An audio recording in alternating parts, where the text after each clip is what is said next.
Okay Telugu view పాయింట్కి తిరిగి స్వాగతం. నిన్న రాత్రి ఆక్స్ఫర్డ్ యూనివర్సిటీలో ఆక్స్ఫర్డ్ యూనియన్ పేరుతోటి ఓ పెద్ద చర్చ జరిగింది. దాని క్యాప్షన్ ఏంటో తెలుసా? This house believes in the independent state of Kashmir. మీరు చర్చ జరగటం కాదు, క్యాప్షన్ ఏం పెట్టారనేది చాలా ఇంపార్టెంట్. ఈ ఈ హౌసు స్వతంత్ర కాశ్మీరు నమ్ముతుందట. అసలు ఏమనాలి వాళ్ళని నాకు అర్థం కాదు. ఆ క్యాప్షన్ ఏంటిది? మీరు నిజంగా ఇదే భావస్వేచ్ఛ? అలా పెట్టొచ్చుగా మీరు. ఐర్లాండ్ మా ఉత్తర ఐర్లాండు మాది స్వతంత్రం, మేము ఐర్లాండ్తో కలుస్తామని చెప్పి ఒక చర్చ పెట్టండి. స్కాట్లాండ్ మేము విడిపోతున్నాం, విడిపోవటం న్యాయసమ్మతం అని చెప్పి చర్చ పెట్టండి. క్యాప్షన్ అనేదన్నా సరే న్యూట్రల్గా ఉండాలి కదా. ఒకవైపు ఎందుకు తీసుకున్నారు మీకు సైడ్స్? అసలు తగాద పెట్టింది ఎవరండి? అసలు ఈ రావణాకాష్టం రగలటానికి కారణం ఎవరండి? రావణాకాష్టం రగిల్చి రగిల్చి రగిల్చి చివరికి ఇవాళ మనం పవర్ఫుల్ అయిపోయి భారత్ ఇవాళ దాన్ని ఒక పరిష్కార దిశగా తీసుకెళ్తున్న టైంలో దా ఈ టైంలో మళ్ళా రగల్చటానికి ప్రయత్నం చేస్తుందా బ్రిటిష్? చరిత్ర చెరిపేస్తే చరిత్ర పోదు.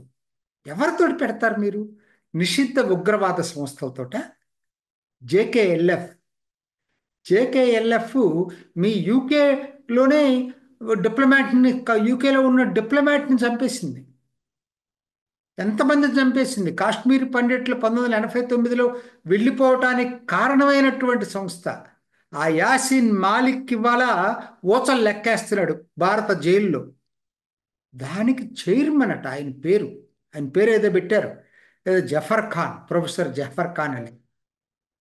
జేకేఎల్ఎఫ్ని దాని చైర్మన్గా పిలుచుకునే ఆయన్ని మీరు కాన్ఫరెన్స్ మేము బ్యాన్ చేసి టెర్రరిస్ట్ ఆర్గనైజేషన్గా బ్యాన్ చేసినటువంటి సంస్థ దాని తరఫున వక్తగా పిలుస్తారా? ఇంకొక ఆయన ఏంటి, యూకేలో రెచ్చగొడతా ఉంటాడు ఇప్పుడు కూడా, doctor Muzammil Ayub Thakur. World Kashmir freedom movement అని నడుపుతా ఉన్నాడు. ఆయన్ని పిలుస్తారా? అంటే అసలు మీ ఉద్దేశం ఏంటి? కాశ్మీర్ చల్లారిపోకూడదు, ఎప్పుడు రగులుతానే ఉండాలి, ఇండియాని ఇబ్బంది పెట్టాలనేటువంటి భావన ఉందా? ఇదే భావస్వేచ్ఛ? భావస్వేచ్ఛ అనే పేరుతోటి మీరు ఏది పడితే అది చేస్తే సహించే స్థితిలో వాళ్ళ భారత్ లేదు. మీరు మీరు ఇష్టం వచ్చిన వాటిని సప్రెస్ చేస్తారు. అక్కడ మానవ హక్కులు రావు మీకు. మరి అసలు మీరు ఎవరండి? అసలు కాశ్మీర్ సమస్య కారణం ఎవరు? మీ వల్లనే కదండి ఇదంతా మాకు. ఒక్కసారి ఇండియన్ వైస్రాయ్, అట్లానే యూకేలో కూర్చునే ఇండియా సెక్రటరీ, వీళ్ళ మధ్య జరిగిన ఉత్తర పత్రిత్రాలు బయట పెట్టండి. ఇప్పుడు బయటే ఉన్నాయి అవన్నీ కూడా చూడండి.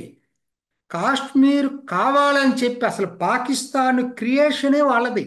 స్వాతంత్రం ఇవ్వక తప్పదు కాబట్టి మనకంటూ ఫ్రెండ్లీగా ఉండే స్టేట్ కావాలని చెప్పి పాకిస్తాన్ క్రియేట్ చేసింది బ్రిటిషు. తర్వాత కాశ్మీరు స్ట్రాటజిక్ ప్లేసు, అది ఇండియా కన్నా కూడా పాకిస్తాన్లో ఉండటం మంచిదని చెప్పి కుట్రబడింది బ్రిటిషు. చివరికి మీరు పెట్టిన చట్టం ప్రకారమే మహారాజా ఎటువైపు ఎక్సీడ్ అయితే వాళ్ళ వైపు ఆ సంస్థానం మొత్తం రావలసిన అవసరం ఉన్నప్పుడు మీరు ఆపరేషన్ దత్తా ఖేల్ అనేటువంటి ఓ కుట్రబన్ని మీ బ్రిటిష్ ఆఫీసర్ మేజర్ బ్రౌన్ చేత జిల్జిట్ బాల్తిస్తాన్ని స్వతంత్ర దేశంగా ప్రకటించి 16 రోజులు ప్రొవిజనల్ గవర్నమెంట్ నుంచి పాకిస్తాన్కి హ్యాండ్ ఓవర్ చేసిన ఘనత ఎవరిదండి? మీది కాదా? అసలు మీ చరిత్రే మకిలం. మీరు వచ్చి భావస్వేచ్ఛను గురించి మాట్లాడతారు. ఒకవైపు మీరు ఒక చట్టం చేసి మహారాజా గనక ఎటువైపు ఎక్సీడ్ చేస్తే దాని ప్రకారం ఆ సంస్థానం మొత్తం వెళ్ళాలని మీరే చట్టం చేసి మీరే కుట్రబన్ని మళ్ళీ మీ ఆఫీసర్ చేత ఒక భూభాగాన్ని, అందుట్లో కొంత భూభాగాన్ని జిల్జిట్ బాల్తిస్తాన్కి పాకిస్తాన్కి అప్పచెప్పారే. ఆ ఆఫీసర్కి తర్వాత మీరు పెద్ద బహుమతి కూడా ఇచ్చింది మీ మీ క్వీన్ ద్వారా. ఆయనకి అవార్డు కూడా, రివార్డు ప్రకటించారు. చెప్పుకుంటే అసలు బ్రిటిష్ వాళ్ళు చేసిన పనులు ఒకటి రెండు కాదు. ఇవాళ వచ్చి ఏదో మేమేదో ఫ్రీడమ్ ఆఫ్ ఎక్స్ప్రెషన్కి మేమే ప్రతినిధిలాగా వాళ్ళు మాట్లాడితే వినేవాడు ఎవడు లేడు ఇక్కడ. చరిత్ర మొత్తం మాకు తెలుసు. మీ మ్యాక్స్ ముల్లర్ దగ్గర నుంచి ఏమేం చేశారో కూడా ఇవాళ అన్ని రికార్డెడ్ ఉన్నాయి. కాబట్టి ఇవాళ మీరు అదెందుకండి అసలు ప్లెబిసైట్, అసలు ఆ కాన్సెప్ట్ని తీసుకొచ్చి సృష్టించి ఈ కాంగ్రెస్ నాయకుల బుర్రల్లో చొప్పించింది ఎవరు? మీరు కాదా? మీ మౌంట్ బ్యాటన్ కాదా? దానికి కూడా మీరు కావాలని కుట్రపడింది కాదా? అసలు ఐక్యరాజ్య సమితికి రిఫర్ చేయమని చెప్పి ఈ ఐడియా చేసింది ఎవరు? మీరు కదా? కానీ మళ్ళీ అదే ఐక్యరాజ్య సమితిలో చర్చ వచ్చినప్పుడు మీరు ఎప్పుడు కూడా భారత్కి మద్దతు ఇవ్వలేదు ఆ రోజు. ఇంత మకిలి చరిత్ర పెట్టుకున్నటువంటి మీరు ఇవాళ వచ్చేసి మేమేదో భారత్లో మేము కాశ్మీర్ దాని మీద ఏదో ఉద్ధరిస్తున్నామంటే నమ్మటానికి భారత్లో ఎవ్వరూ లేరండి. కాశ్మీరీలు కూడా తెలుసుకున్నారు. ఇవాళ ప్రశాంతంగా ఎన్నికలు నిర్వహించాం. అద్భుతమైన ఎన్నిక జరిగింది అక్కడ. ఇంకా కూడా మీరు అది చల్లారిపోతుందేమోనని ఒకవైపు పాకిస్తాన్ ఏమో టెర్రరిస్టుల్ని సరిహద్దుల ద్వారా పంపించి అడవుల్లో కూర్చోబెట్టి కాల్పులు జరుపుతుంటే దానికి మద్దతుగా మీరు ఒక వరల్డ్ ఒపీనియన్ గ్యాదర్ చేయాలనే పేరుతోటి ఆక్స్ఫర్డ్ యూనిటీ ఈ యూనియన్ పేరుతోటి చర్చ పెడతారా? ఆ చర్చ క్యాప్షన్ అదే, this house believes in independent Kashmir అట. ఏం చర్చ అండి అది? చర్చ పెట్టాల్సింది ఏంటి తెలుసా? క్యాప్షన్ ఏంటి తెలుసా? ఈ కాశ్మీర్ రావణ కాష్టానికి మూలకారకులు ఎవరు? ఆ చర్చ పెడితే అది చాలా పద్ధతిగా ఉంటుంది. ఆ చర్చ పెడితే అసలు రంగు బయటపడుతుంది, మీ రంగంతా కూడా. ఇవాళ మీరు వచ్చి మాకు ఇలా చెప్పటం అనేది మాత్రం చాలా అసలు భరించలేని పరిస్థితి మాత్రం. Hats off to our people there. నిన్న ఈ జరిగే టైంలో నిరసన ప్రదర్శనలు చేశారు భారతీయులు. ఇన్సైట్ యూకే పేరుతోటి అక్కడ వెళ్ళి మీరు చేస్తుంది తప్పు అని చెప్పి ఆక్స్ఫర్డ్ యూనియన్కి నిరసన తెలిపింది ప్రవాస భారతీయులు, యూకేలో ఉన్నటువంటి వాళ్ళు. ఇదే కనుక కంటిన్యూ, ఇది ఒక యూకే చివరికి భారత్ వ్యతిరేక శక్తులకి ఒక అడ్డలాగా మారిందండి. వాళ్ళ ఎప్పటి నుంచో మారింది, ఇంకా ఎక్కువైపోతుంది అది. ఆ మధ్య దేవాలయాలు కూడా ఇష్టం వచ్చినట్టు చేసేసారు. ఇది ఇవాళ నేను చెప్తున్నా, ఇవాళ దీనికి భారత్కి ఏం లేదండి నష్టం. భారత్ అన్ని కంట్రోల్ చేస్తుంది. నష్టపోతుంది మీరు, యూరప్. నష్టపోతుంది మీరు, యూరప్. ఇవాళ మీకు అది అర్థమవుతా ఉంది. ఇజ్రాయెల్ గొడవ వచ్చిన తర్వాత మీ వీధుల్లో ఎటువంటి ప్రదర్శనలు జరుగుతున్నాయో మీరు ఇవాళ తెలుసుకుంటున్నారు. జర్మనీలో ఏం చేయాలో తెలియని పరిస్థితుల్లో తలబట్టుకుంటున్నారు. నెదర్లాండ్స్లో అదే పరిస్థితి, బెల్జియంలో అదే పరిస్థితి, ఫ్రాన్స్లో అదే పరిస్థితి. సో కాబట్టి ఇవాళ భారత్కి పోయిందేమో లేదండి.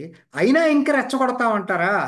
రెచ్చగొడితే ఇదే పద్ధతిలో రెచ్చగొడితే భారత్ ఆలోచించుకోవాల్సిన అవసరం ఉంది. ఇవాళ మీరు మాకు డిక్టేట్ చేయలేరు, మేము మీకు డిక్టేట్ చేసే పరిస్థితిలో ఉన్నాం. ఎఫ్టీఏ ఒప్పందం చేసుకోవాలా లేదో కూడా ఆలోచించాల్సిన పరిస్థితి ఉంది. Free trade agreement. భావస్వేచ్ఛ అంటే ఇది కాదండి. అంటే ఇండియన్ ఎంబసీస్ మీద దాడి చేపిస్తారు అక్కడ, భారత రాయబార కార్యాలయం మీద. భారత్ గట్టిగా ఉండాల్సినటువంటి అవసరం ఉంది. మనం ఇవాళ శాసించే స్థాయిలో ఉన్నాం. యూకే మనను శాసించే స్థాయిలో లేదు. కాబట్టి భారత్ గట్టిగా నిలబడాలా. ఇటువంటి శక్తులకి, వ్యక్తులకి వ్యతిరేకంగా గట్టిగా పోరాడాల్సిన అవసరం ఎంతైనా ఉంది. యూకే పాత రోజులు పోయినాయి.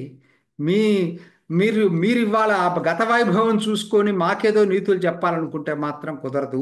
భారత్ ప్రజాస్వామ్యాన్ని నిలబెడుతుంది, మీరు కాదు. ప్రపంచంలో అతిపెద్ద ప్రజాస్వామ్యం ఇవాళ భారత్లో ఉంది. ప్రపంచం మొత్తం మీద అద్భుతమైన ఎన్నికలు, అతిపెద్ద ఎన్నికలు కండక్ట్ చేస్తుంది భారత్. మీదెంతండి చిన్న ద్వీపం. మీ జనాభా ఎంత, మా జనాభా ఎంత? ఇంత వైరుధ్యాలు ఉన్నా కూడా మేము చక్కగా నడుపుకోగలుగుతున్నాం.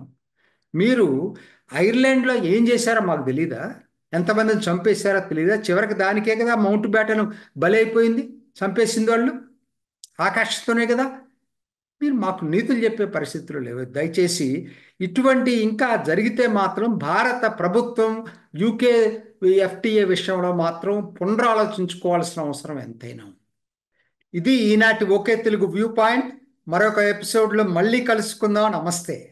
చూసారు కదండి. మరి ఈ వీడియో కనుక మీకు నచ్చినట్లయితే ఒక లైక్ కొట్టేసి మీ అభిప్రాయాన్ని కూడా కామెంట్ బాక్స్లో తెలియజేస్తూ ఇలాంటి ఇంట్రెస్టింగ్ అప్డేట్స్ కోసం మా ఛానల్ని సబ్స్క్రైబ్ చేసుకోండి.